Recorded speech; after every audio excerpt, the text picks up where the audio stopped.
I hate this little countdown that I do. Oh, the only thing with this is that I'm gonna have to open up multiple tabs to like read my comments. That's trash. Okay, I'm sorry, everybody. I'm so sorry. Please do not punch me in my face. I'm gonna repeat everything that I just told Instagram. Sorry, Instagram. But that is a really good question. And I want to bring that up before I start talking about everything else. So somebody asked me on Instagram, um, when you mail in your disputes, period, or when you send in your disputes, does that automatically update the data last activity? And the answer is no. That does not automatically update the data last activity. However, if the account is then validated, that could update the data last activity. So this is another reason why you should not be mass disputing. You should not just be disputing stuff just because you want to dispute it. You need to have a reason behind the disputing. And I talk about that all the time. I tell y'all consistently, like, listen, if you're going to dispute something, have a reason behind it. Because if you just hit that dispute button and you have no leg to stand on and that debt comes back as valid and you have nothing to counter that argument with, you've officially re-aged that debt for no apparent reason. And you're stuck with it. Now, it won't change. What I will say is that it won't change how long the debt is reporting. However, it will change how long they have to sue you. Does that make sense? So the reporting time and the how long they have to sue you is two different dates. I know it kicks you off the Facebook Live. I'm about to get it set back up. Um, what happened was everybody said they couldn't see me. It was really choppy, and I'm thinking it was my connection. I was using Streamlabs trying to get that going because I've been neglecting my Twitch. But for some reason, my connection with Streamlabs has been very much problematic. It's been extremely problematic. And so I didn't want to keep going because I didn't want you guys to miss the information. So I cut it off and now I'm cutting it back on now. There we go. I'm literally turning Facebook back on now. Oh, there we go. Discard. There we go. Now, what questions y'all got for me? It's back working on Facebook. Oh, so it is back working on Facebook. Okay. Damn, where is it? I don't see it. Look at me touching. Let me just stop touching stuff. I'm gonna just stop touching stuff. Now, I get it. Like, I get why y'all fall for the Credit Karma trick because whenever you submit your dispute online, it'll be like, oh, hey, this item was removed from your credit report. It'll instantly say that. No, I don't see it on here. Oh well. It'll say like, oh, this item has been deleted. This item has been deleted. You know how Credit Karma gives you like that little list of things that have been deleted recently. So you'll see that. That's no, like you will see that. However, Credit Karma is not a credit reporting agency. So if you were at the same time to pull your Equifax or your Experian or your TransUnion or your LexisNexis, the item would still be there. They haven't received the dispute. Credit Karma received the dispute already. That's why they're able to remove it so quickly. So it's not even that you're and then we talked about soft removals, right? So let's talk about that for a second. So it is not uncommon when you submit a dispute for something that not Snuggum Boogums. Go to hell. And I know exactly who that is. Go to hell. Not Snuggum Boogums. So let's talk about soft removals for a second, right? So when you're talking about removing something from your credit report, there's two types of removals. There's a soft removal and then there's an actual removal. A soft removal is kind of like that knee-jerk reaction. Like I said, the FCRA clearly states that whenever something is in investigation mode, they can't report on it until the investigation is complete. That is why it's considered a soft removal because there's a stipulation tied to it, right?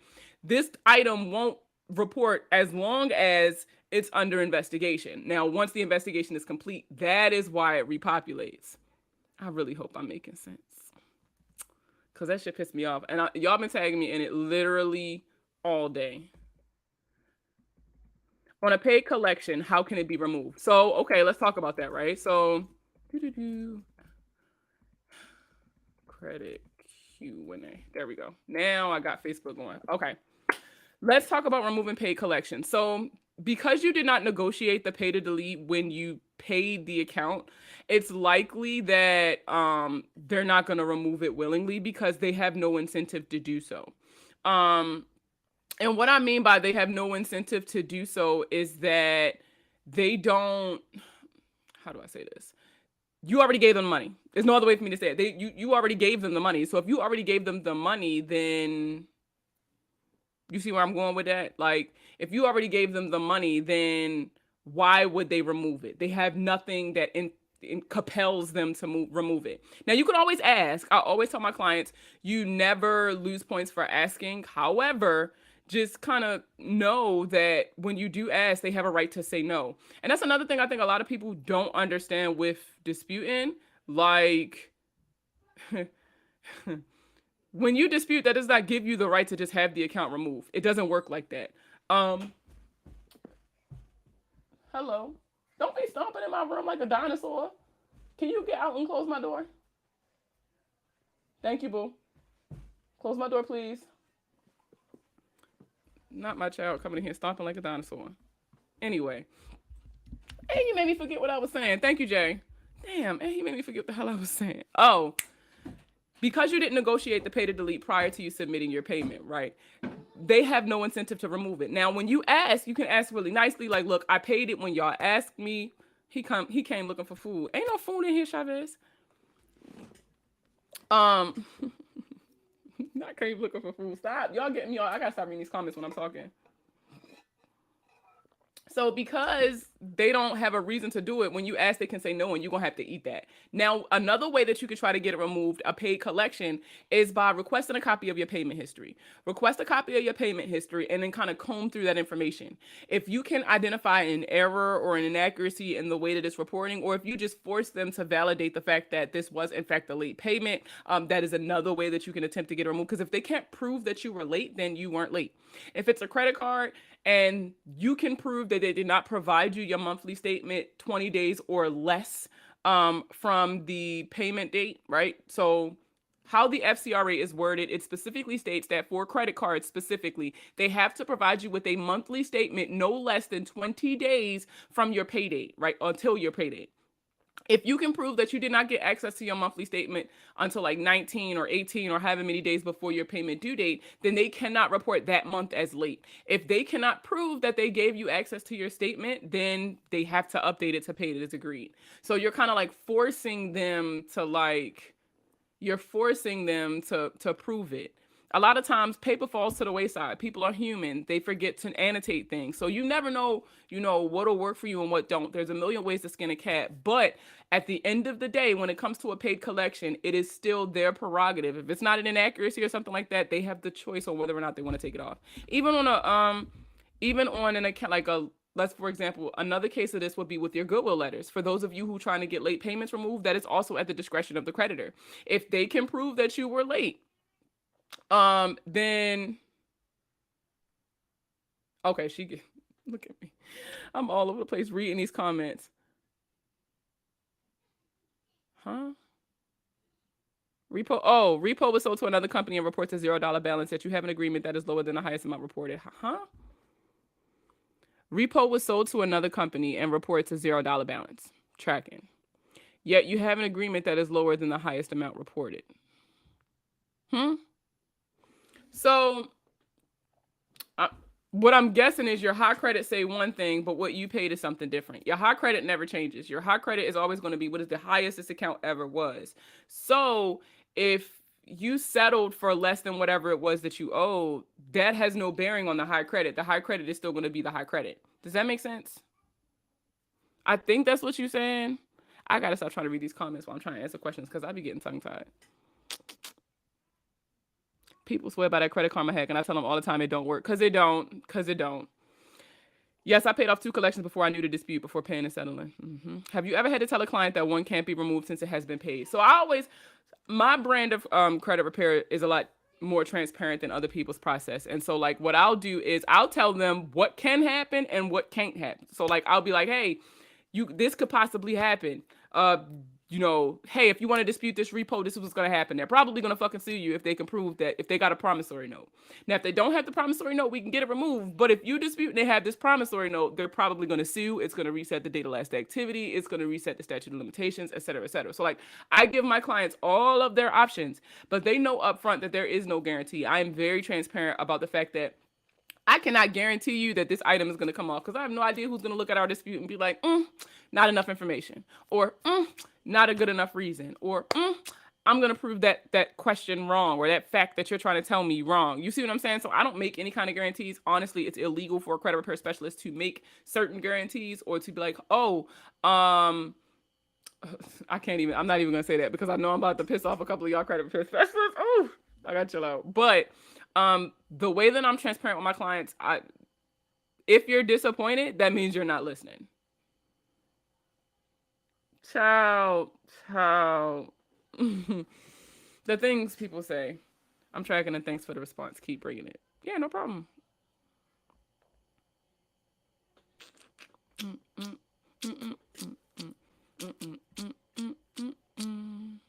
Let me go back to Facebook. There we go.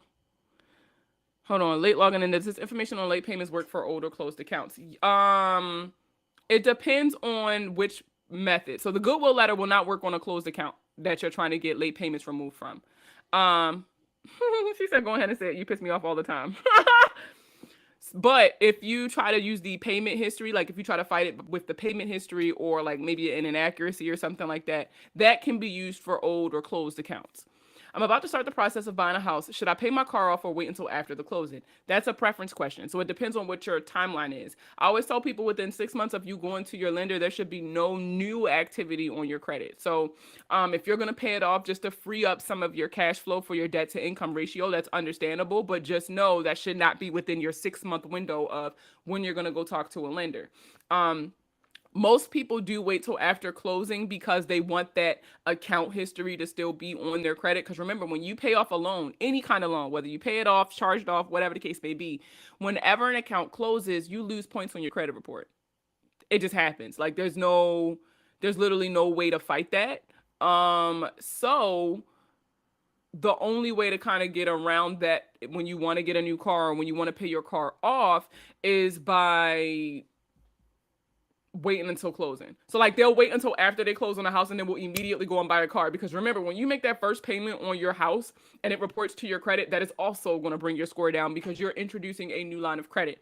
Whenever you add a new line of credit to your credit report, you can lose anywhere to like, let me see what it was, like 10, 20 points, I think it said, within 60 to 90 days of you opening a new account or closing a new account.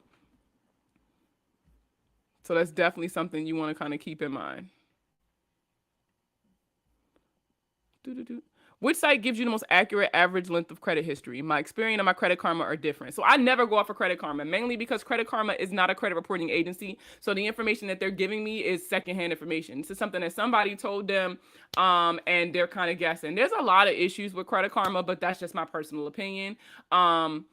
Most people use it just because it's free. Like there's no other incentive other than the fact that it's free. Now, the difference between Credit Karma and a lot of the paid subscriptions like Identity IQ, Smart Credit, Free Score, My Score Now, or whatever it's called, is that those companies tend to be on the, they a little bit more diligent with how the information is reporting, a little more diligent in verifying the information that they have on file, as opposed to Credit Karma just really don't care. I would go based off of Experian, just comparing the two, simply because Experian is a credit reporting agency. So, I mean, of course, they're going to be reporting the most accurate information.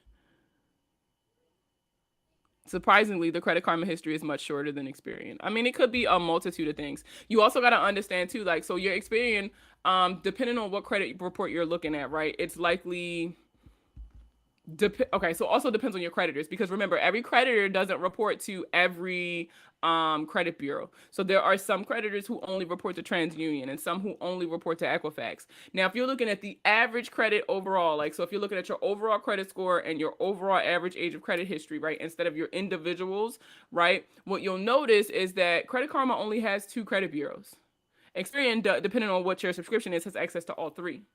And so if one of your accounts that normally reports is not showing on Credit Karma because they don't report that credit bureau, then that can also affect the age of the credit that you see. Does that make sense?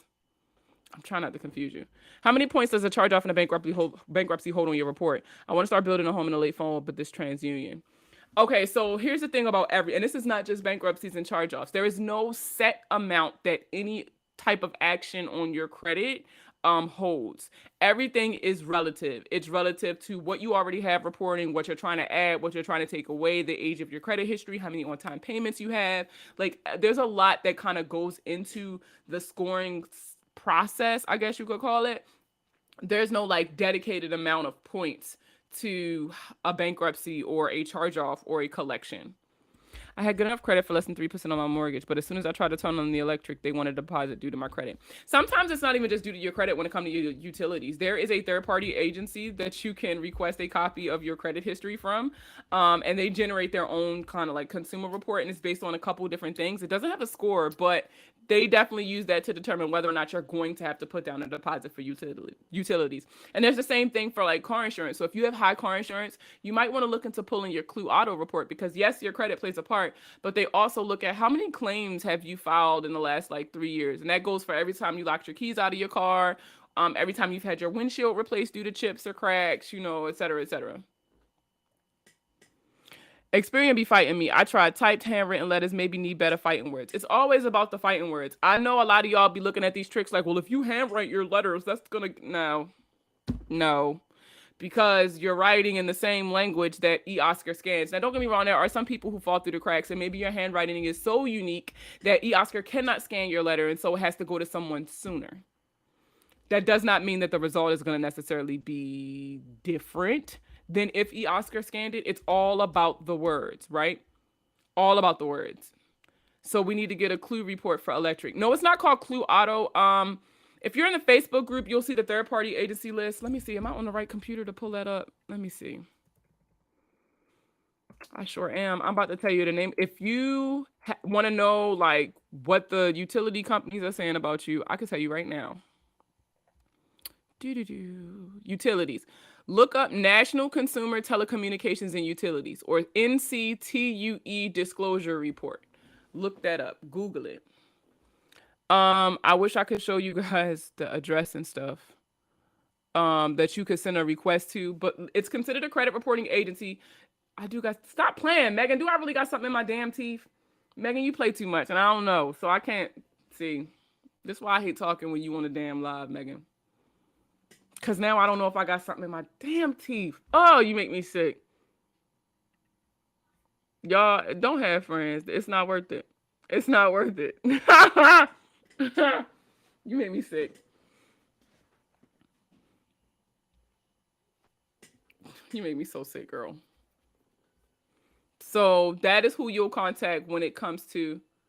It's not going to show you because of how my lights is set up. That's what I was having a problem with the other day. So if you're in the Facebook group, that whole list of all of the third-party reporting agencies that you need to pay attention to is available in the group files. You just got to join the Facebook group. The Facebook group is plugged in the Credit Clubhouse. So if you search that, or if you go to the Money Plug Facebook page, then you can go under groups and you'll see it to join. Don't laugh at her because she's not funny. And Megan does this to me all the time.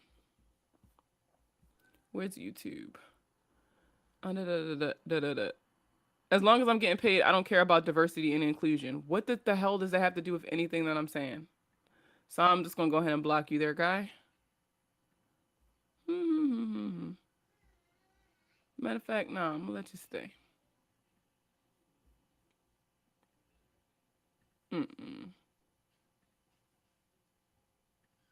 I can't block you from here? Ooh, you lucky. Ooh, you lucky. I hope you commented that on my video. It's all about what you say, right? It's not about how you write the letters necessarily with your handwriting. It's all about what you're saying in these letters. So it's from my last TikTok. My last TikTok wasn't about diversity or inclusion. So anyway, I'm not gonna let these people piss me off during Black History Month. When it comes to, look, you got me confused as fuck. I don't even know what I was talking about. Oh well. That just pissed me off too. Because I can't, you lucky I can't block you from, I don't know how to block you on here. Bitches.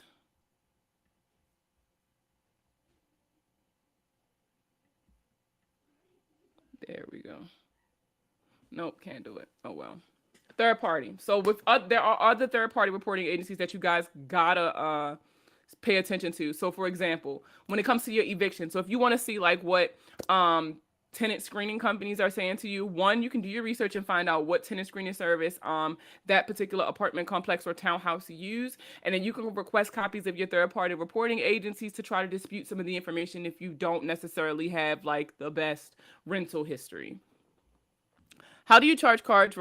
How do charge cards report to the bureaus if there's no preset limit? So for the most part, they don't report utilization. They'll just report on-time payment history. That's typically what you'll see with the charge card.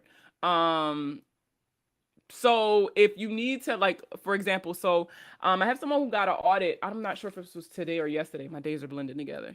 But they didn't necessarily have any issues with their utilization, but they did have an issue with on-time payment history. So how can you help with on-time payment history if that's a section that you're struggling with? Make more on-time payments. So the more accounts that you have reporting on-time payments, the better for your payment history. So people tend to look at those like what is that, the charge cards, or the what is the word I'm looking for? The charge cards, or the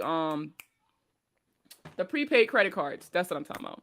So the charge cards and the prepaid credit cards, those are very appealing to people who don't necessarily want to mess with their utilization, but they need more on-time payments reporting.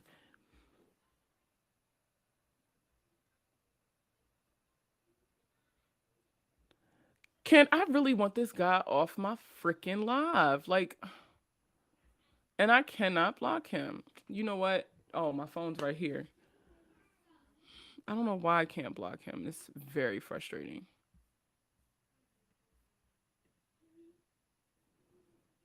I hate troll accounts. Ugh. Is phone disputes okay as well? Do you have a brief script? So you must be new.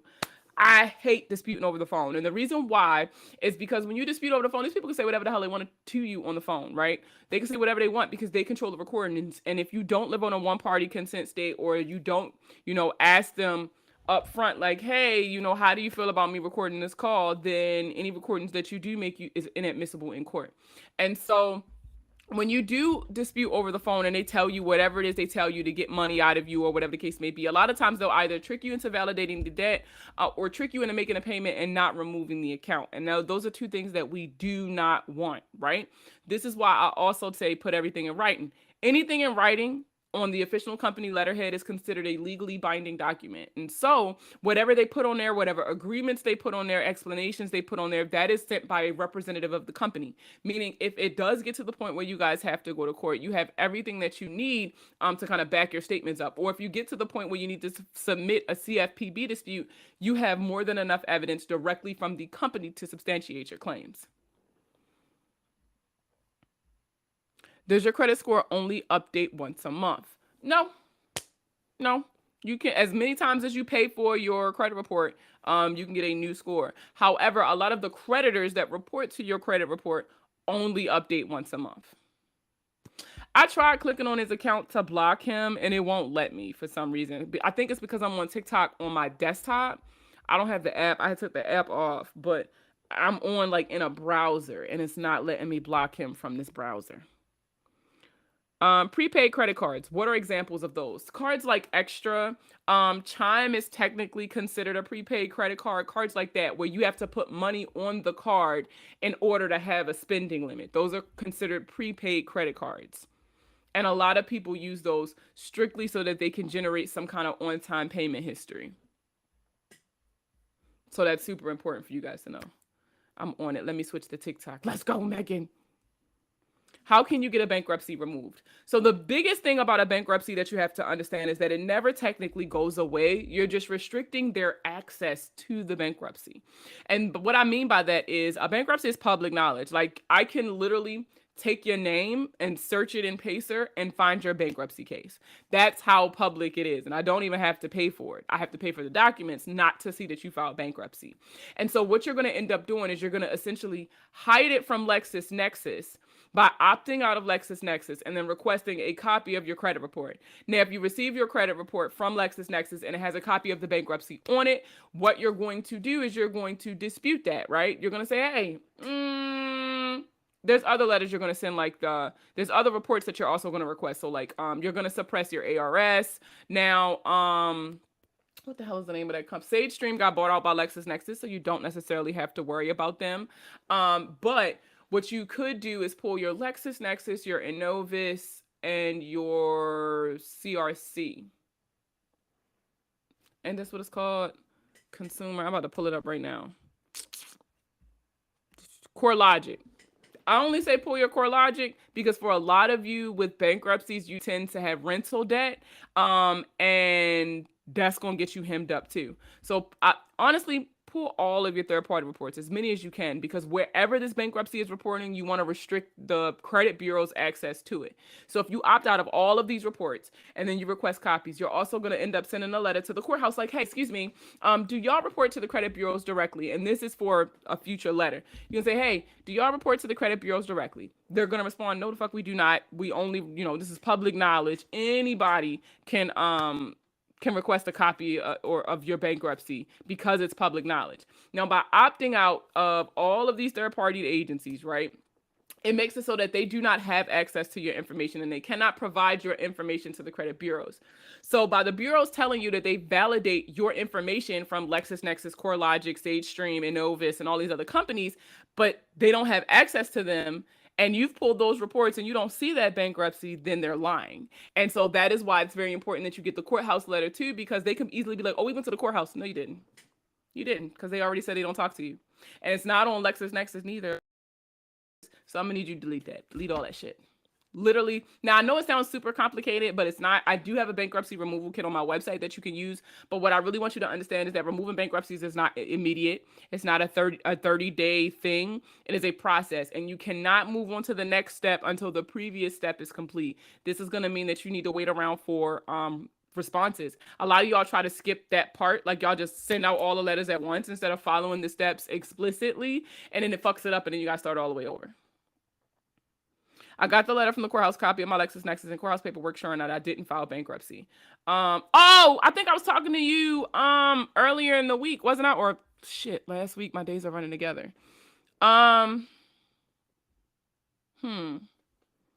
Got my letter from the courthouse. Okay. LexisNexis and my courthouse paperwork showing that I did not file bankruptcy. So then what you're going to do is you're going to make copies. Damn, this was yesterday, huh?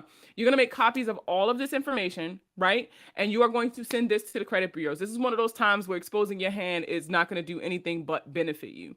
You're going to say, listen, and you need a copy of your credit report from right now showing the bankruptcy. You're going to say, hey, you are reporting that I filed for a bankruptcy. My name is not attached to any bankruptcy anywhere at any point. I've attached a letter from the courthouse saying that they don't even report to you, and a letter from LexisNexis saying that they don't have my bankruptcy on file. So where are you getting this information from?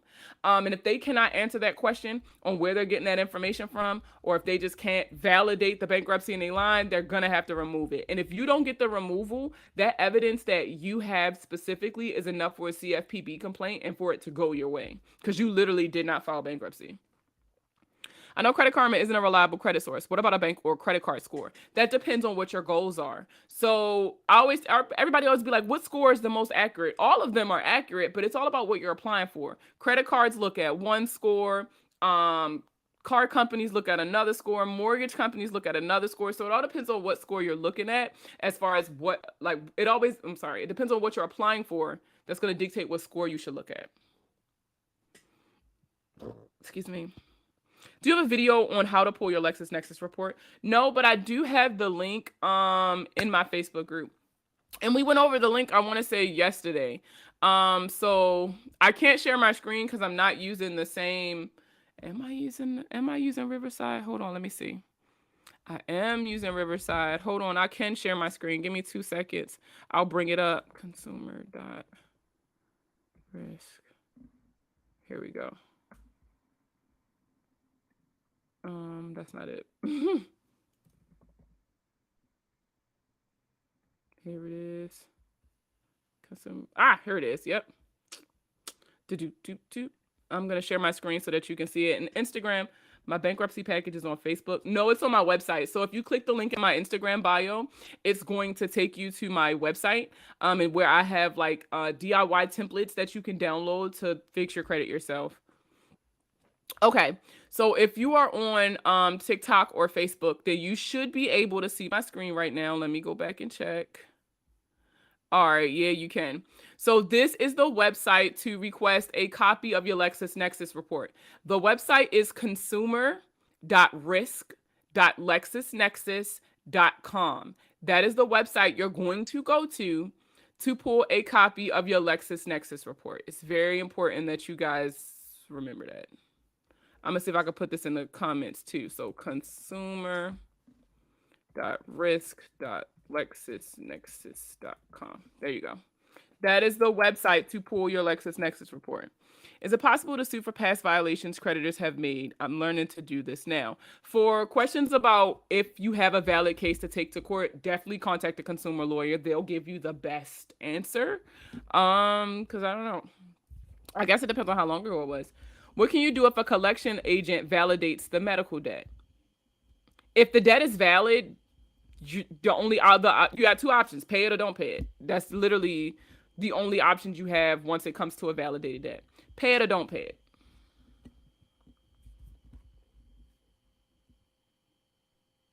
Hello. They're still hating on the bureaus not investigating their job and then getting away with it.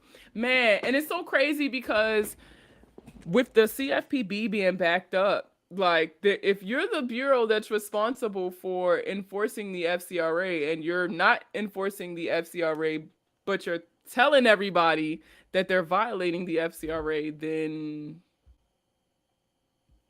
like I'm so confused about that. But this kind of also brings me back to the point that I made the other day when we were talking about the bulletin that the CFPB released. They came out and said that there's a new way for people to get in contact with them to propose changes to the legislation. We always get on these lives and we talk about all the things that we would change, right? We talk about all the laws that we would change, the processes that we would change, things like that when it comes to credit, especially when it comes to Black people, right? Because we are at a huge disadvantage when it comes to finances, period, especially credit. And so this is our opportunity to make these changes, right? So if you saw the Facebook post that I did, I also included a link where you could go and like read the information that you needed to include when you are submitting your proposals. But this is definitely the time for you guys to start speaking up. The more people that speak up about the inconsistencies in the FCRA and how it's actually enforced, the better it'll be for us. Because now that everybody, nobody cared when only Black people had bad credit. But now that everybody has bad credit due to COVID, right? Now that everybody's credit is taking a hit because everybody's hours got cut and the cost of living is super damn high. Now America cares. And so now they're willing to do changes. And so we need to capitalize on this and enforce change that benefits us as well.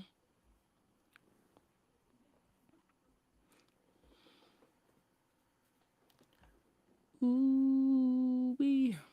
What other questions y'all got for me? Ooh, there we go. I was looking for my phone and I'm on my phone. That's how I know I'm never live on Instagram. Okay. All right. I wish I could see all the pages side by side. That's why I was trying to use StreamYard earlier. What other credit questions you guys got? I wasn't planning on getting on and staying on late tonight. I just wanted to answer a couple questions before I went to bed, because let's not get it confused. I'm going to bed. After I eat some soup. I need to eat.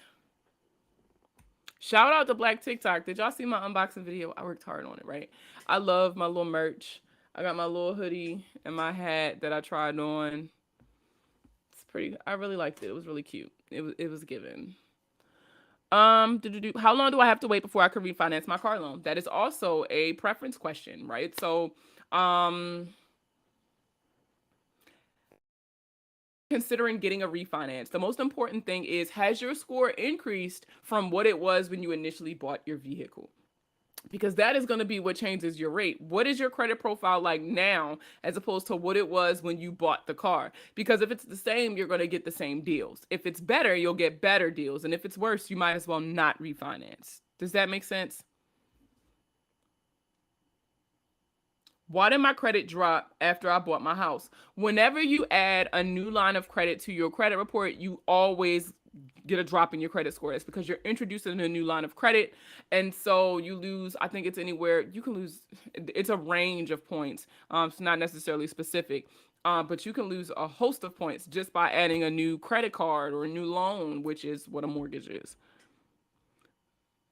Hashtag Black TikTok. Yeah, I was kind of happy about that. I mailed a pay to delete 2 weeks ago and I haven't heard anything. About how long does it take? It varies depending on who gets your request. However, they do have 45 business days to respond. So it could be anywhere between 2 weeks, a month and a half. It's usually like 60 something calendar days is the limit because it's 45 business days, not calendar days. And if they don't respond to you after that, then you can submit another request. Oof.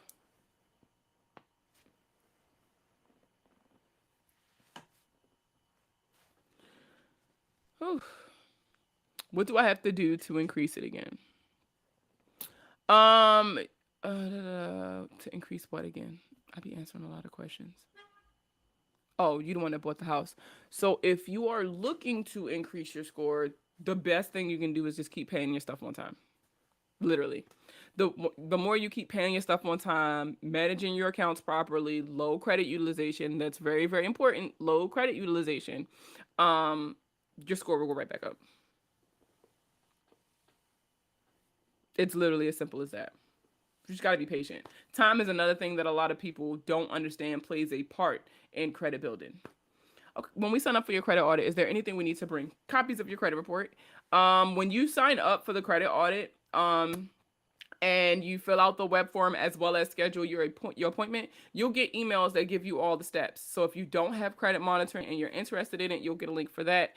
If you are looking to download your reports for free, you just need to save them as a PDF so that you can drop them in the Zoom call chat when we have our call.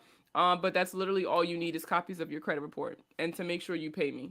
A lot of people skip that part. A lot of people be trying to skip that part. But that's it.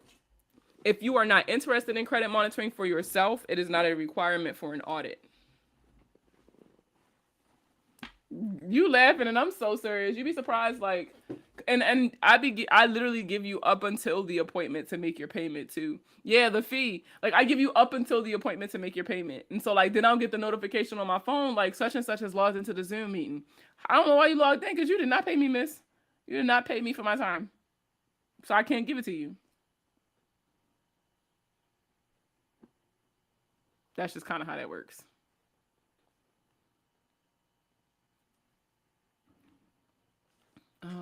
Hold up. They don't love you like I love you. Oh, here we go. Where do we find a third party link to determine status on the other reporting agencies? So the file for the third party agencies, it's a group file, it's a PDF. And so it's going to have a list of the third party reporting agencies and how to get in contact with them. So if you look in the group files, you should see third party. It's a file that says third party reporting agencies. It's a PDF. Such a shame. You let this good love go to waste. I don't know why that's stuck in my head because I have not listened to that in a long time. What other credit questions y'all got for me before I go to bed? I'm gonna need to do an audit. I only have 4 accounts killing me. So what an audit is where you and I sit down on Zoom and we go through your entire credit profile. I'm talking from your personal information all the way down to your inquiries, your collections, charge-offs, closed accounts. And I tell you what could be costing you points on your credit report. And we also talk about how to, dispute it. And in the event that it doesn't come off, what are your other options? We also talk about credit building because a lot of y'all be so hyper-focused on the repair part that you don't understand that building is very important to the repair process as well. For most people, y'all be like scared to add new lines of credit, even though you need it, or stuff like that. I disputed on Credit Karma years ago and it came back verified. Can I dispute again through mail? Yes, but you need to have a strategy this time. You got to have a strategy. You can't just be blanket disputing and then it comes back and then you're just like, oh, I didn't think this through. You got to have a reason. You have to be able to identify an inaccuracy, an error, or a violation of the FCRA in the way that it's reporting. Um, or you need to be able to prove that they cannot validate that debt.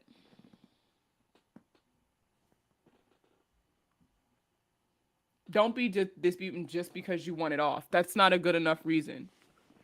It's not. A lot of people get mad when I say that, but it's the truth. What's up, Cunningham? Mm, mm, mm, mm, mm, mm, mm, mm. Can't touch this. What other credit questions you guys got for me?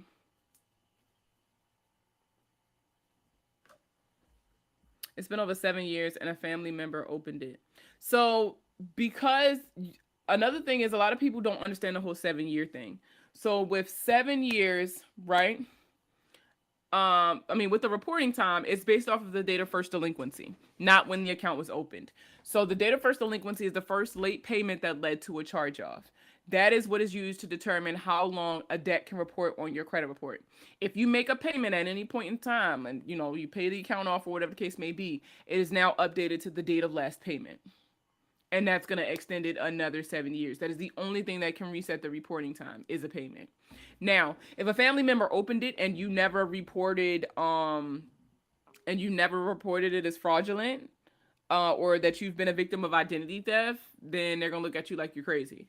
You need to report yourself as a victim of identity theft if that's the case. That's gonna require you to file a police report. You don't have to tell on the family member, but that is gonna require like a police report and a couple other steps. My question is, when are you gonna work on mines? Whenever you sign up, fool. Is there such thing as too much credit? I get this question a lot because y'all hear me talk about how you do not need a giant stack of credit cards. But what a lot of y'all miss when I say that is that you do not need credit cards that you're not actively using. That is my caveat. So if you have 20 credit cards and you're using all 20 credit cards, you go with your bad self. But if you have credit cards that you're not using, you're not actively using them, you're not making any payments on them, nothing, they're just sitting there collecting dust, then you need to get rid of those cards. Period. There's no such thing. The only time there's, too much credit is when you have so much that you're not using it, because then it's not providing any value. A lot of people will have all these credit cards and they'll put subscriptions on them. That is a way to ensure that there'll be action on the credit cards, and then they'll put it on like auto pay and stuff like that. But just make sure you're using these cards. How much should you offer for a pay to delete when it's a $5,000 collection? Whatever you're comfortable spending. That's your time to shine right there. So I always tell my clients, like, I always start at 20% of whatever the debt is. I don't care how much it is. If my clients say they don't want to pay it all, then I start at 20% of whatever the debt is. But I always ask my client, what is your line in the sand? If you're not willing to pay it in full, how much are you actually willing to pay? Like, what's the maximum amount you're willing to pay? And then I'll keep negotiating, with the company to try to bring them down to that amount. Now, what you need to understand about a pay to delete is you are asking for a favor. So at the same time, I get you want to be cheap, but if you really want this gone, then you're probably going to want to do what they ask you to do, which is often pay in full or pay more, obviously, than 20%. How much should you use if you have a $200 limit? You can use as much as you want. With your credit cards, I know they'd be like, oh, you can only use 30%, 10%, blah, blah. You can use as much as you want. But before it reports to the credit bureau, so before your statement date, you want to pay your balances down to less than 10%. When you do that, it reports as low credit utilization. Credit utilization is 30% of your score. And the lower it is with a balance, the better. Now, I'm not even going to get into that. We're not even going to talk about that today. I'm going to wait. Because I ain't in the mood to argue with nobody, mother. Because I was supposed to say something. So you can spend as much as you want. Just pay it down to less than 10% before your statement date. And if you do not know what your statement date is, and no, it is not the same date every single month. It depends on how many days are in that month. Call your credit card company. Your statement date is always going to be at the end of your billing cycle. So your billing cycle can be 30 days, it could be 31 days, however long your billing cycle is. At the end of that billing cycle is when your statement date is.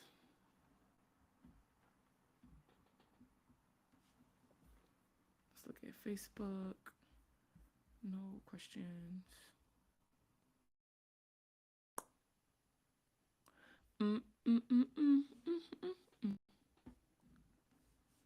Those flashing lights make you stand still.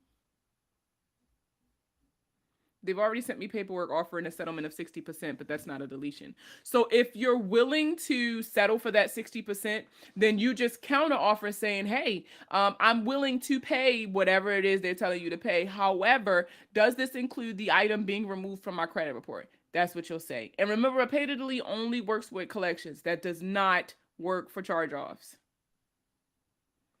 What about charge-offs? What about them? It's harder to remove a charge off because the thing that gets a lot of deletions with collections is the fact that they can't validate the debt. But with a charge off, that's the original company. And so it's likely that they have all the original paperwork. If you can't capitalize on an inaccuracy in the way that it's reporting, or something like that, then it's likely it's going to report because creditors have a duty to report. Even when you initiate a dispute, they have two options. They can either update or correct the account or delete it. So if they have the information necessary, they're going to update that account. And if they don't, then they're going to make whatever change it is you're asking them to make, which is more often than not a deletion. But remember, removing charge-offs don't always give what it's supposed to give. A lot of people don't understand that either. A lot of y'all be in such a rush to remove charge-offs or student loans. That's the biggest thing, right? Y'all always want to get y'all student loans taken off. Not understanding that these accounts are very valuable to your credit profile, even as a charge-off, because creditors are obligated to report the history associated with an account, not just what's going on with that account currently. Meaning all of the on-time payments that you've ever made with this account is being reported. The history, so the age, how long was this account open, that's being reported. So when you remove things like charge-offs and student loans from your credit report, you're losing all of that history with it, which can adversely impact your credit score. I paid off my bank and it says paid, but it's still on my credit. That's because they're reporting the history. You paid it, but you didn't ask them to take it off. Can I dispute names, addresses, phone numbers on the same letter? Yes. If I pay off a charge off, can I send the proof to the big three and get it updated to say paid? Yes. Is the statement date the closing date on Amex?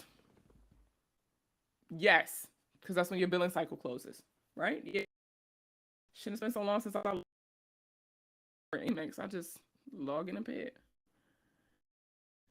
Should you give a time frame when asking for a pay to delete? I mean, you should tell them that you're going to pay it immediately. Like, yo, if you can guarantee that you're going to delete this, I'll pay this shit right now. How much of a credit limit should you have for each credit card? That's not a real question. Whatever you can get. Literally. It's not about how much. It's not about the amount of credit that you have available to you. It's all about the percentage of the available credit that you have that you're using. That's what's most important. You could have $100, you could have $1,000, you could have $10,000 worth of available credit. However, it's all about the percentage of the credit that you're using. That's what it boils down to when it comes to credit utilization. I wish I had a snack. Damn, I wish I had a snack. And I can't even text. Yes, I can text my husband from my computer. I'm so slow. Yes, I can.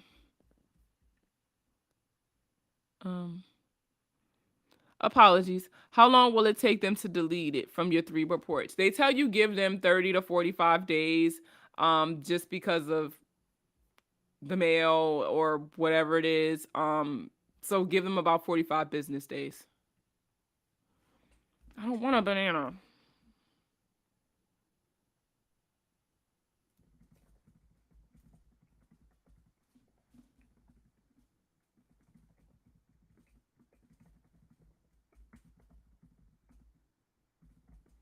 I don't want no fruit. Tell your friend to Instacart you some snacks. Can collections still stop you from getting credit products even if your score is decent? Yes. Yes, it can. Yes, it can. That's just like, no matter what your score is, if you have too many inquiries in a 12-month time period, you could literally have an 850. Perfect score. And if you have too many inquiries in a 12-month time period, you will be denied for stuff. That's just how it works.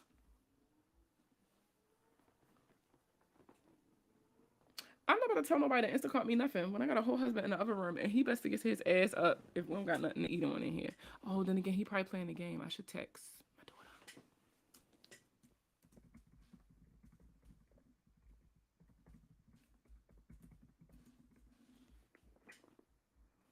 What other questions y'all got for me? Mm, mm, mm, mm, mm, mm, mm, mm, mm, mm, mm, mm, mm, mm, mm, mm, mm, mm, mm. No questions. Y'all know how I get. When y'all don't have questions, I get the hell off real quick. Because y'all have me on here all night. Let's see. Being 1,000% sure. I'm going back and I'm checking. Oh, nope. What do you think the maximum amount of inquiries for someone should have on their credit report to be safe? So when it comes to inquiries, the maximum amount that I say that's a safe amount that you should have in a 12-month time period. So not reporting overall, but in the last 12 months, you should only have about 5 inquiries on your report every 12 months. You don't need more than that.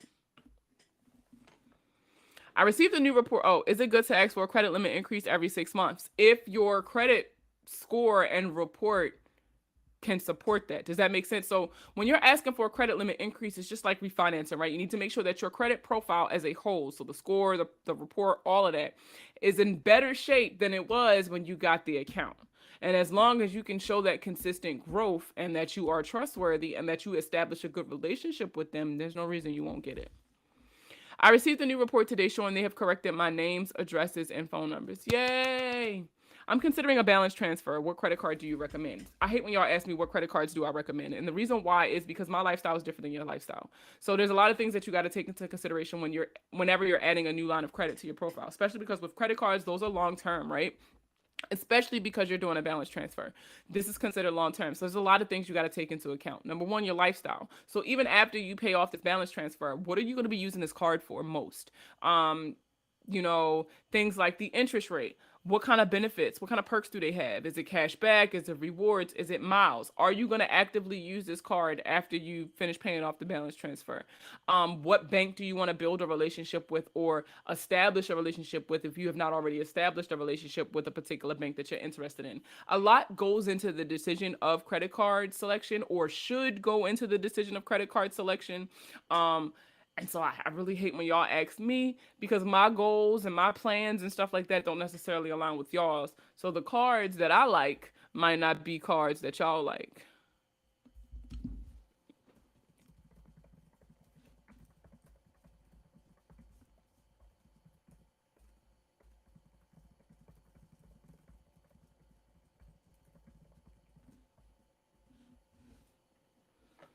Navy Federal Credit Union changed my life. You'd be surprised how many credit unions offers a lot of the same perks that Navy Federal do.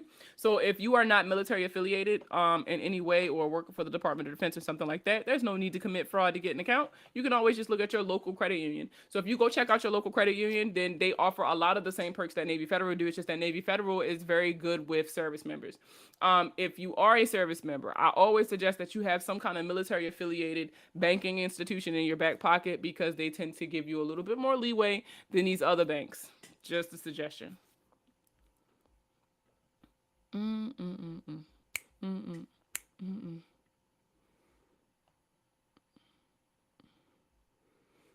Speaking of, I need to do another SCRA video too. You are so welcome. I need to do another SCRA video because I had a soldier reach out to me so for those of you who are not familiar and you are military affiliated, the SCRA is the Service Member Civil Relief Act. And so this can help you get your student loan interest rate decreased, your car interest rate decreased, your house interest rate decreased, credit cards, all that. I've used it multiple times for myself as well as helped people who I've known, personally negotiated in. But what it is that technically it applies to debt that you got before you got into the military, but most companies will honor it even if you opened up the account after you got into the military. Who would you recommend for buying a house via VA? I am not somebody who can answer that particular question, but there is a lady, her name is the VA Loan Lady on TikTok. I'm not sure what her name is on Instagram. It might be the VA Loan Lady, but she is a beast with VA loans. She knows what lenders you should stay away from, which lenders work the best in specific areas and stuff like that. You can bring it to me. Thank you, homie.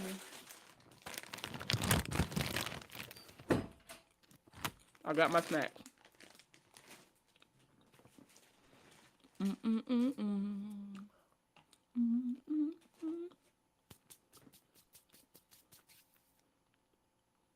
What is that act again? Which one? Oh, the Service Member Civil Relief Act. There's actually a lot more information in it. And I did if any of you are familiar with Shonda Martin, she has a live on her YouTube channel that we did last Memorial Day, where I broke down the SCRA and we talked about it, and I gave like a little presentation talking about just some of the more well-known perks of that the Service Member Civil Relief Act. It used to be called the Soldier Sailor Relief Act, but obviously when we got more branches, we kind of had to change that.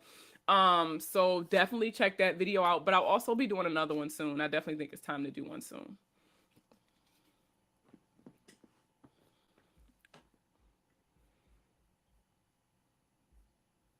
S Charlie Romeo Alpha, SCRA.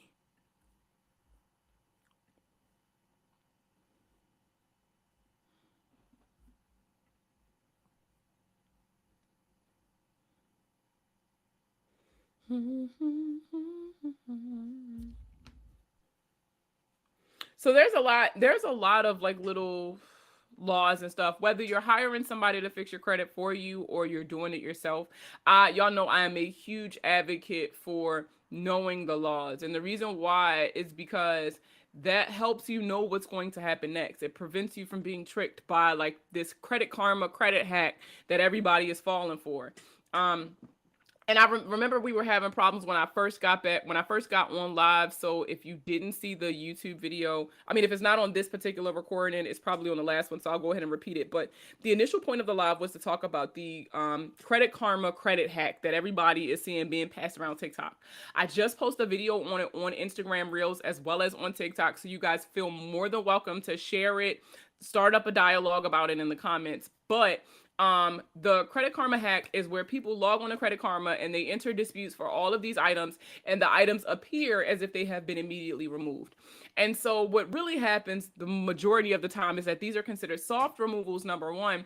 And number two, for the other credit bureaus, they probably won't even register as deletions because the investigations are completed so quickly. Of course, Credit Karma is going to report them as deleted because you submitted your dispute through Credit Karma. So since they have first notification that the items are in dispute, they have to remove them. That is a part of the FCRA. The Fair Credit Reporting Act states that it is illegal to attempt to collect on or report an unvalidated debt. And so because you are disputing the validity of that debt, they have to remove it while it is under investigation. Now, at the completion of the investigation, if it is found to be a valid debt, then what's going to happen is that the item will pop back up on your credit, likely with an updated date of last activity.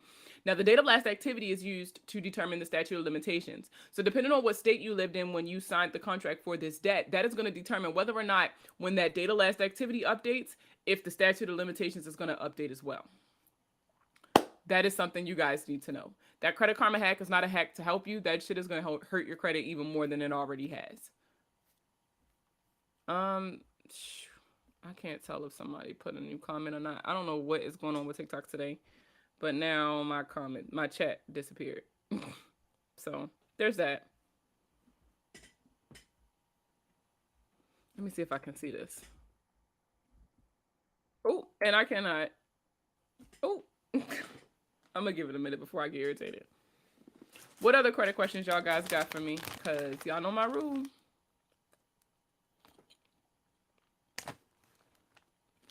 If y'all don't ask me nothing, I get the hell off. Let me I haven't had my Pepsi today. Hold on.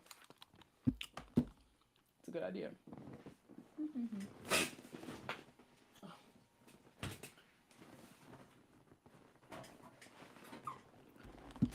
Note to self, stop putting off restocking the mini fridge, because, yeah. What other questions y'all guys got for me? None? Going once, going twice? I really feel like people asking me questions on TikTok and I can't see it, and it's so frustrating. So frustrating.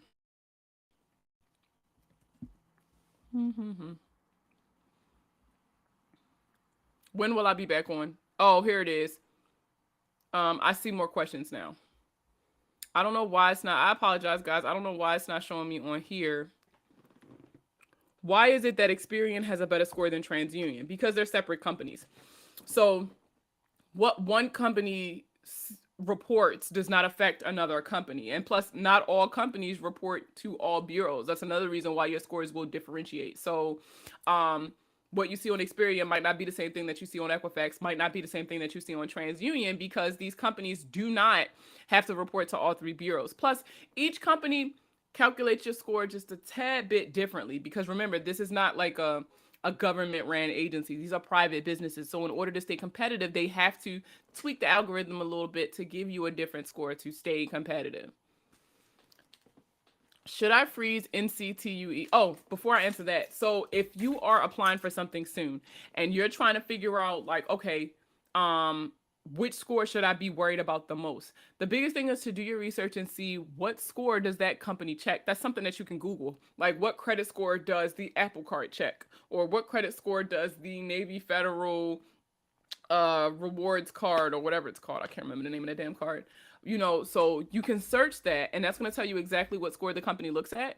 And then you can kind of hyper focus on that report to kind of get yourself to where you need to be approved for that account. Should I freeze NCTUE? That's up to you. I mean, freezing it ain't gonna fix the problem. What's a Nexus report used for? Your LexisNexis is considered a third-party reporting agency. So these kinds of companies, third-party reporting agencies, because it's more than just one, they provide information to the bureaus. So they help validate or verify the information that you have on your credit report. Some companies report to the third-party reporting agencies, or they'll pull information from like public domain, and then they'll report that to the credit bureaus, as opposed to the certain creditors who report directly to the bureaus. That's what it's used for. So that information is often used to validate or verify the information that's on your credit report. I received a letter from a company saying my debt was sold to them from another company. What should I do?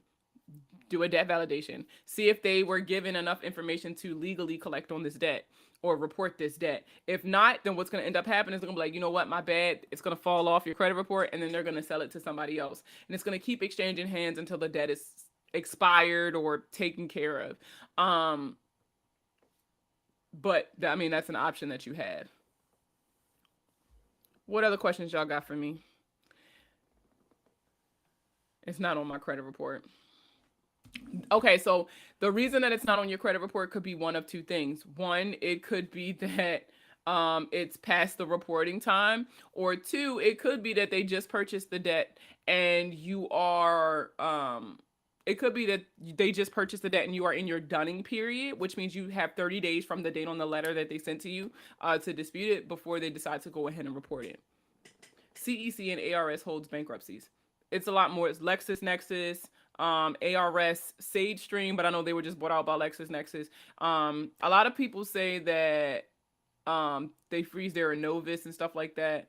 They hold bankruptcies. They say freezing it works for them. I don't know. I had medical collections that I've distributed with all three. I'm thinking you mean disputed. That I've disputed with all three agencies. Most were deleted from Experian and TransUnion, but no change on Equifax, and they pretty much were duplicate collections. Okay.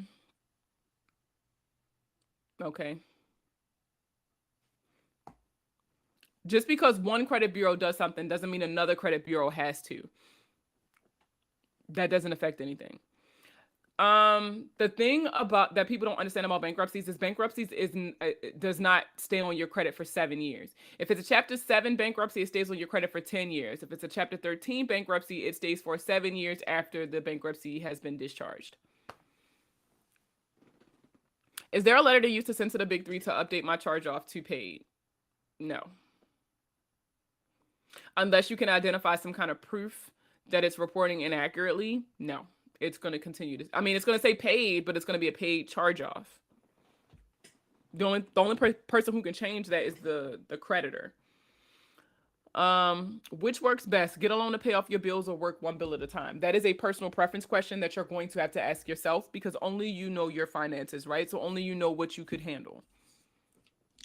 Can we block and freeze LexisNexis? If so, how? Yes, I showed the website. It's consumer.risk.lexisnexis.com.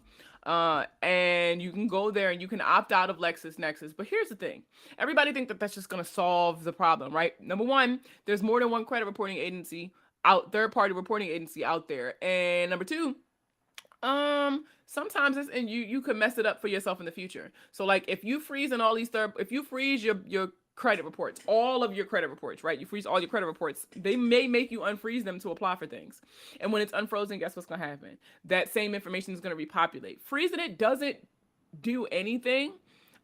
It's a step in a dispute process sometimes for some people, because remember, there's a million ways to skin a cat, but it's not gonna do anything by itself.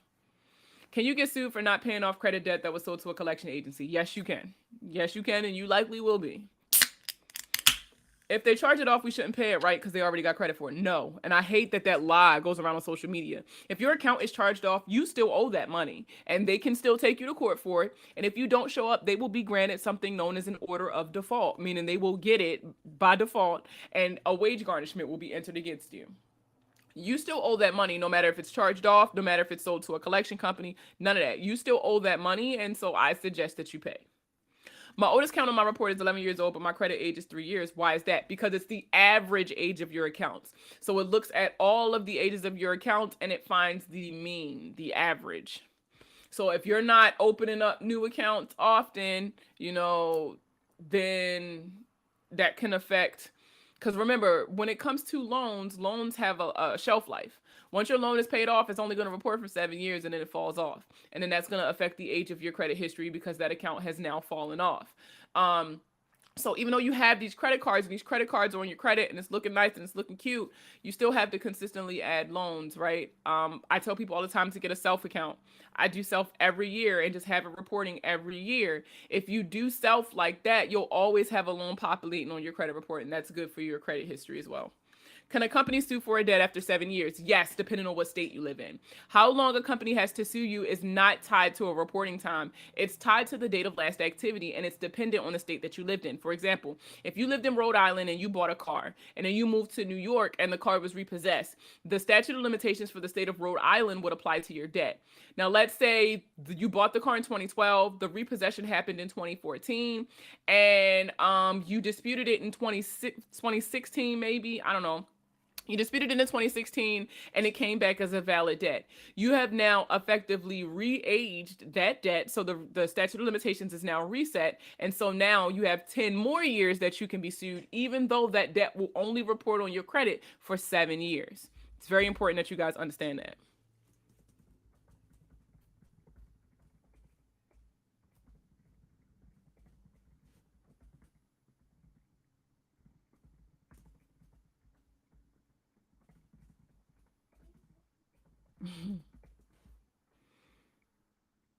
I know. I just text you back, baby. I just text you back to tell you what I wanted. That's so sweet. I just text you back to tell you what I wanted.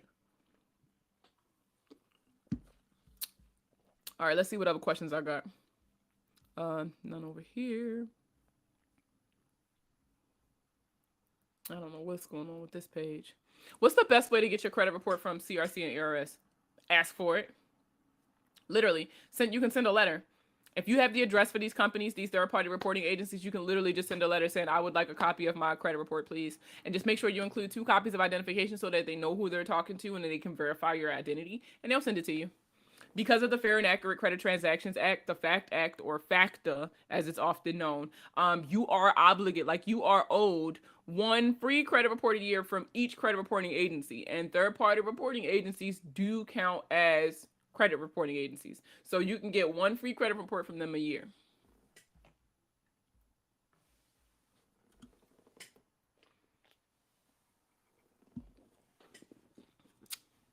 What other credit questions you guys got for me?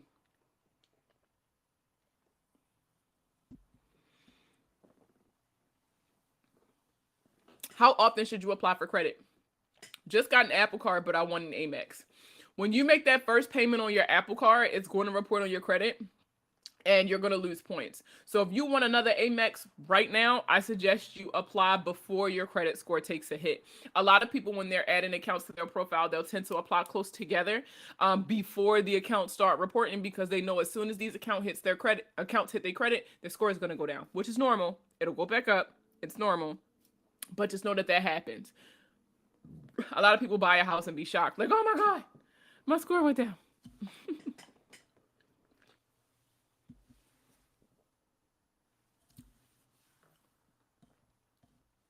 What other questions you guys got for me?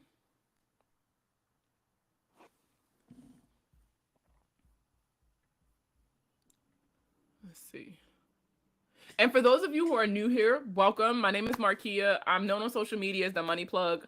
I use my platform to educate you all on credit literacy because not everybody can afford credit repair, but everybody deserves good credit. So, that's what I'm here to do. I'm here to answer your questions, give you guys resources, whatever it is you guys need to fix your credit. I'm your girl. I'm gonna hook you up.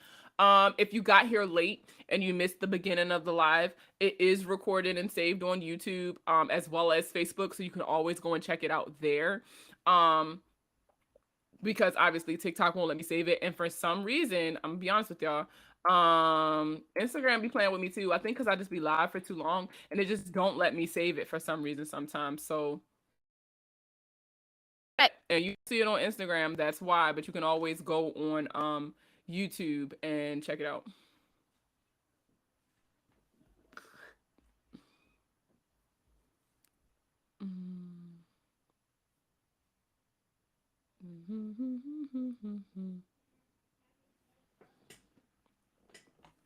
Let's see.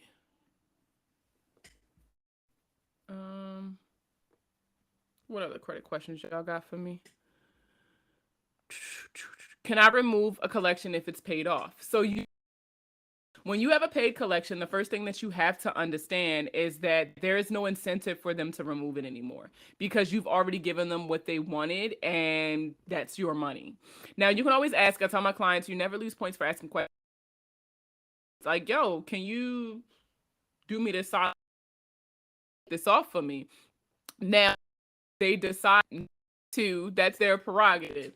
Now, if you can also it, right? So if you request you can do that on a paid debt. If you request a debt validation and they send you everything tied to that debt, right? They send you everything. Inaccuracy in the way that it's reporting, then an that you have is to dispute it that way. And dispute the payment history. Like you can literally choose anything on there to delete. To dispute in order to try to get this deletion. Now, if you cannot identify an inaccuracy in the way that it's reporting, unfortunately, you're going to be stuck with it. Just so you know. Lord knows I really appreciate you. Learn so much from your lives. Oh, yay. What credit report should I pull for an audit? Whatever one you want me to look at. Most people, especially because I personally always heavily tout like smart credit, identity IQ and stuff like that. Most people will pull the companies that do the 3 reports side by side because that makes it easier for me to check all 3 reports because you only get an hour for your appointment. So you really don't want to be pulling up all these reports individually. So if you have a 3B report or a 3 bureau report where all of your reports are side by side, that's fine. If not, then you could just kind of maybe pick your lowest credit score, pick the report for that score. Because if you work on that, then that'll bring up your other credit scores too.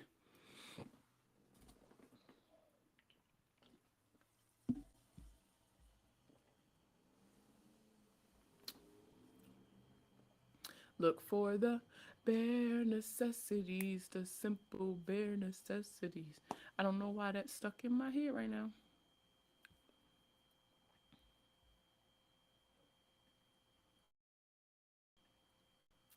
Okay. All right, Instagram, y'all be scaring me because the screen be going dark. What other questions y'all got for me? Because y'all know I'm quick to get off now.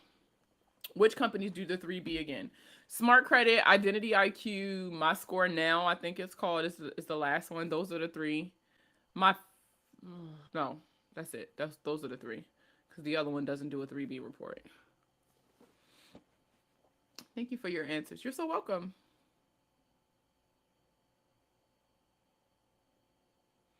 Look for the bare necessities. I was going to say my FICO, but does my FICO do 3B reports or does it just give you 3 separate reports? I can't remember. Because the plan I have with my FICO only gives me my report once a quarter because I'm a cheap bitch. But because I use smart credit to look at what's actually reporting on my credit as well as like the identity theft perks and shit for those of you who have ever been victims of identity theft. I use smart credit for that. I only check my FICO. You got my FICO for the scores. I don't use the reports.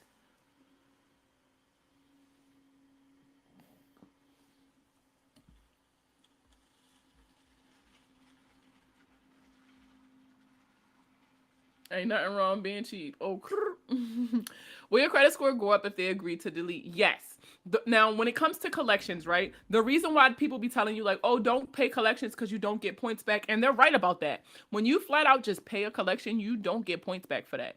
You lose points for having a collection, not for how much you owe in collections. So when you make a payment, that's not changing the fact that you have a collections. But if you negotiate a pay to delete and you pay them in exchange for them removing the account from your credit profile as a whole, you're removing that account from collections. It'll be as if it never existed. And so you'll get those points back. How about Credit Karma? I don't like Credit Karma. How many cards can I apply for with Capital One within a 12-month period? I got a new card. That's a Capital One question. It all depends on your relationship with that lender, your transactional history. Like, so much kind of goes into that.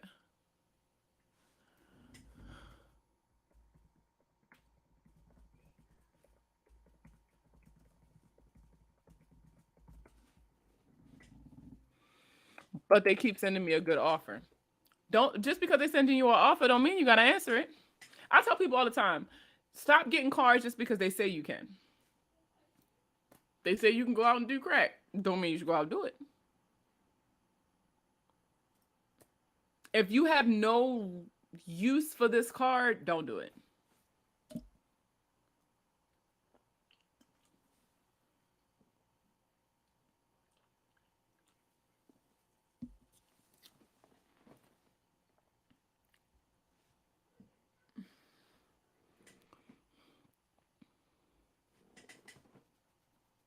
Mm-mm.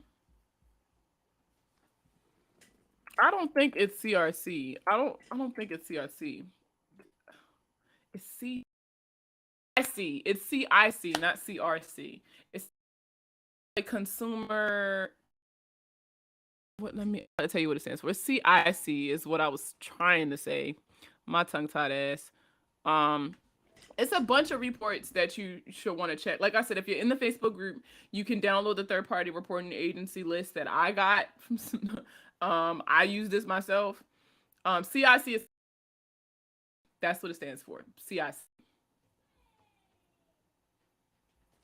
I knew. I was like CRC. For Capital One, I got two on 1 year, but like she said, it depends on your history. I got it for utilization and I barely use it. See? It just depends.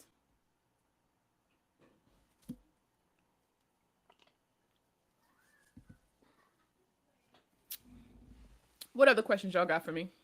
Hey, hey, hey. Oh shit, I'm not checking the other comments. I keep forgetting to flip through. Oopsies.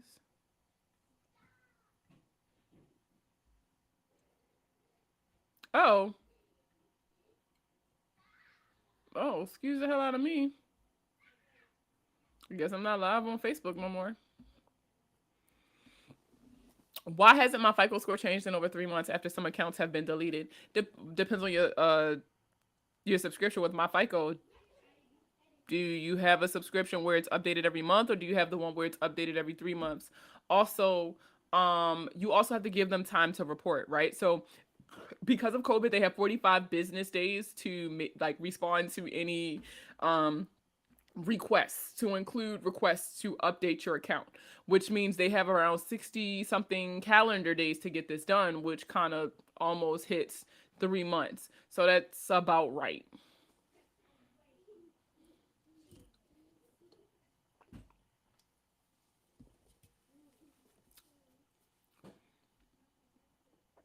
You're welcome. Do you recommend Boom? I recommend whatever y'all comfortable with. So there has been a couple of companies that I've advocated for with not just rent reporting, but like prepaid credit cards, regular credit cards, and stuff like that. On my website, if you go to my affiliate links, I do have a link up for rent reporters currently because I feel like they are the best right now. They're offering the most, like you get the most bang for your buck, as well as like the sign up process was just so seamless because I signed up for it. Cause listen, I pay rent just like everybody else, so that shit needs to be on my credit. So, but I heavily, heavily, heavily recommend rent reporters.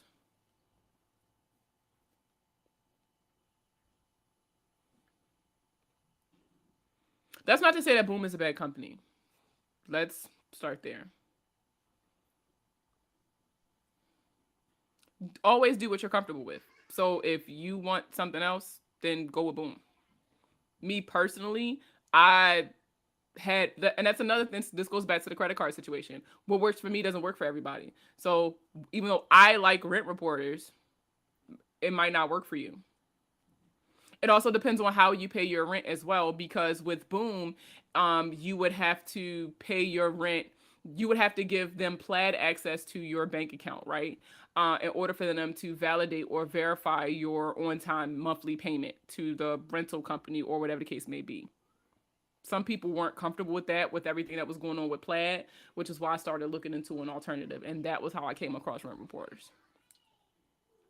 I have a card that I pay a yearly fee. Now that credit. Down to my credit is decent. I don't want to keep paying. So close it. But just know that if you close it, your score is going to go down. Temporarily, but it's going to go down. If you have an account, a credit card that's no longer considered valuable, like you don't see the value in it anymore, you don't want to keep paying for it, you don't want it anymore, then you have every right to close that card. That's on you. You just know your score is going to go down if you do so. You can do whatever you want. You just got to understand the consequences associated with each action.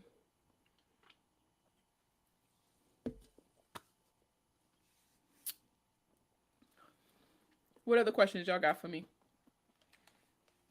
I don't even know how long I've been live, if you want me to be honest. An hour and a half sounds about right.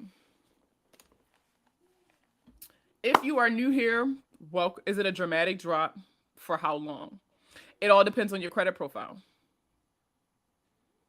Then don't close it. I feel like you're trying to get me to tell you what to do, and I can't. My job is to advise you on what happens either way. But I can't tell you what to do. So if you're tired of paying the card and you don't want to keep paying it, then don't pay it. But if you don't want to lose the history associated with it, then keep paying it. But I can't tell you what to do. That's a decision you're going to have to make on your own. Is it a dramatic drop, and for how long? Whenever you're adding a new account or closing an account on your credit profile, your score is going to go down. For how long and how much is dependent on you. It all depends on what's already reporting on your credit profile, what has been reporting on your credit profile consistently, and how many accounts you add or closing currently. A lot goes into that.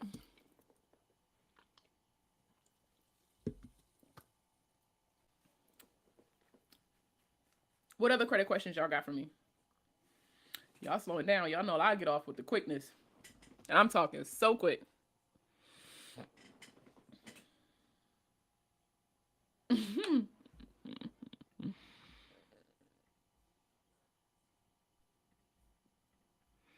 you have negotiation tips for lowering interest rates on credit cards, and would that be a letter? I mean, yes, I really feel like that's a conversation you should have in a letter. Now, when it comes to that, the biggest thing is the same thing like a credit limit increase.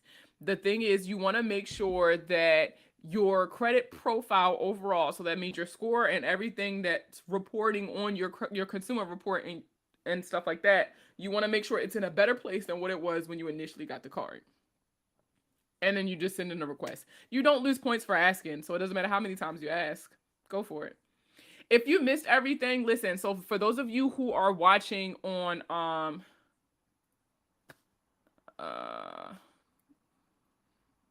don't know.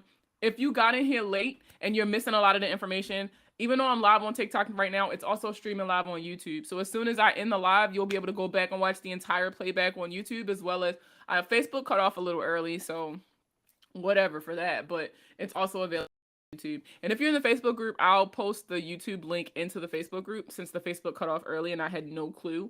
But you'll be able to go back and watch everything that we talked about today and yesterday and a couple days ago. I've started streaming all of my lives on YouTube so that you guys can play it back for those of you who don't have Facebook, because a lot of people aren't active on Facebook.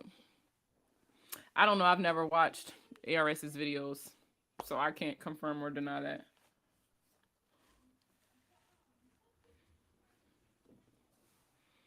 I knew somebody was going to...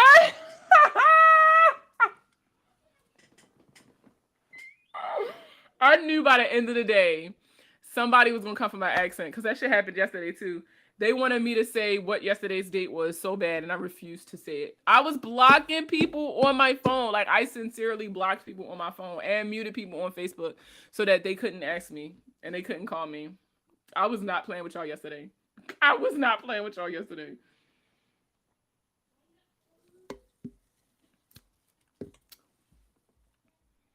Please, Kia. Please, Kia, what? Ooh. I'm not doing it. I am not doing it. I'm not doing it. Did we go over repos? What about repos? I kind of did. We did talk about them earlier, but what do you need to know about repos? I am not doing it, child. I'm not. Y'all not playing with me today.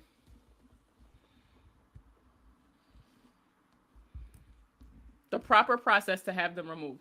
So before you even think about disputing your repo, the biggest thing that you need to understand is the consequences to that action. Whenever you dispute something, yes, the goal is to get it removed. But what a lot of people don't understand is that is not always the case. A lot of people think that just because you disputed it, it's gonna come off, and that's not what always happens. Especially with repossessions. Repossessions are the most sued debt. You don't believe me? Get on Pacer. If you have a Pacer account, you can literally go and see, like, search court cases to see who's been sued by like Santander and Chrysler Capital and stuff like that. So that's the biggest thing. You need to understand that if you lose this dispute, it is likely that you can be sued because repossessions are often high dollar debts. Everybody be like, what's a high dollar debt? And I always have the same answer. If this is an amount of money that you would fight somebody if they owed you it, that is considered a high dollar debt to you. So if you owe that on your repo, then you might want to be very careful with disputing it. Now, that being said, you dispute a repossession just like you dispute anything else. You need to be able to identify an inaccuracy, an error, or a violation of the FCRA and the way that it's currently reporting. If you can't do that, then you got to go back through the repo process, right? Look at how did they conduct the repossession? Look at your state's repossession laws. Was there a law that they broke? Was there a disclosure that you never received prior to the repossession actually taking place? Like, a lot can go into it, but you need to be able to identify some kind of error in either the way they conducted the repossession or how the repossession is reporting on your credit. They sued me and it's now a judgment, but they can't collect. Whew. Ugh. That's messy. I ain't gonna ask no questions. It's messy. If they sued you, that means that that's a valid debt. So again, if you can't identify an inaccuracy in how it's reporting, it's very unlikely that you're gonna be able to get that removed.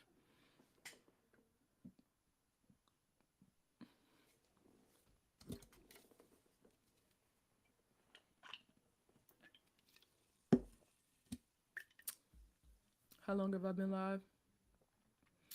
Okay. Y'all got me for another 20 minutes. And I'm gonna go spend some quality time with my family. Listen, when you lose a dispute and you're stuck with a charge off or a collection or a late payment or a repossession. Thank you, baby. Thank you, baby. That doesn't mean that you're just stuck with bad credit forever, right? There's a reporting time that you have to take into account. So those items will eventually fall off. And you can also bury it in positive reporting history. I tell people all the time, you know, if you can't get it taken off, hide it. Right. So, for example, if late payments was like a problem that you had, as long as you have on-time payment history from that last late payment, and you have all these accounts reporting, obviously the more accounts you have reporting, the better. But they're all reporting on-time payment history. You can kind of bury that late payment. And remember, the older a derogatory mark is, the less of an effect it has on your credit. That's something else that a lot of people forget too. So as time passes, it's not that big of a deal anymore. So that's another thing. You know, if you lose a dispute, it's not the end of the world. You can still establish good credit. It's just going to take you a little bit longer. That's it. Oh, he listened. He's so sweet. What other questions you guys got for me?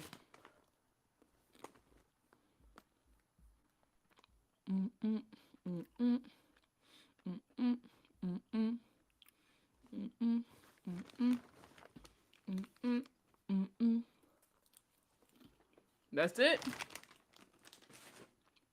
Y'all know how I do. If y'all don't have no more questions, I'm out of here. Going once, going twice.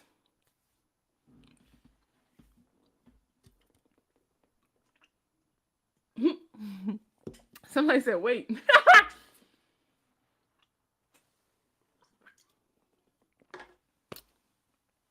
Okay. Oh, shoot. Taki mushroom.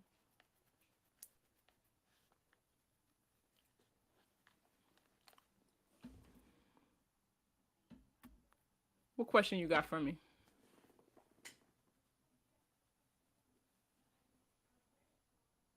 I'm not drinking no sugar-free Pepsi, but I will be honest that I am restricted to one a day now. And that shit's trash. I have a charge off that is falling off my credit. Is there any harm in paying it now?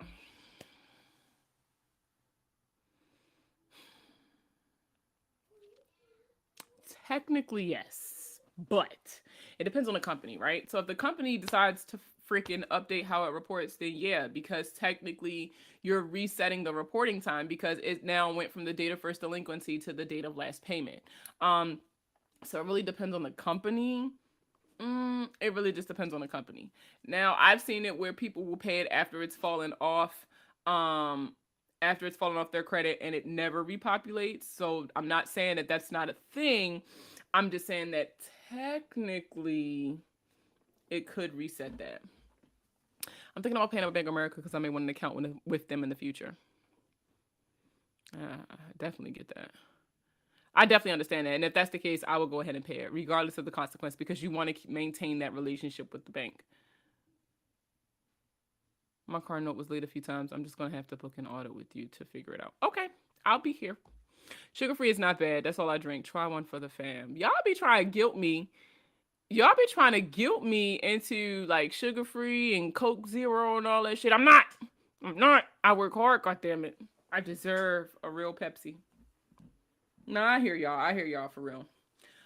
Look, I got it down to one. I'm trying to cut them completely out. I really want to cut out the sodas, the sugary snack. I mean, I'm not even a big sugary snacker anyway, but I'm really trying to cut that shit out. He says say no. I'm really trying to cut it out regardless. So it's coming. It's just a process. It's a process. Trust me. Oh, speaking of, I need to get ready to. I don't even got my watch on. It's right here. I need to get ready to check my sugar. All right, everybody. Any questions before I hop off of here? Like last minute alibis, anything like that? If not, you guys have been amazing. If you missed the live, missed a part of the live, or you just want to go back and watch it, you can catch it on my YouTube channel, WWTMPD. What would the money plug do?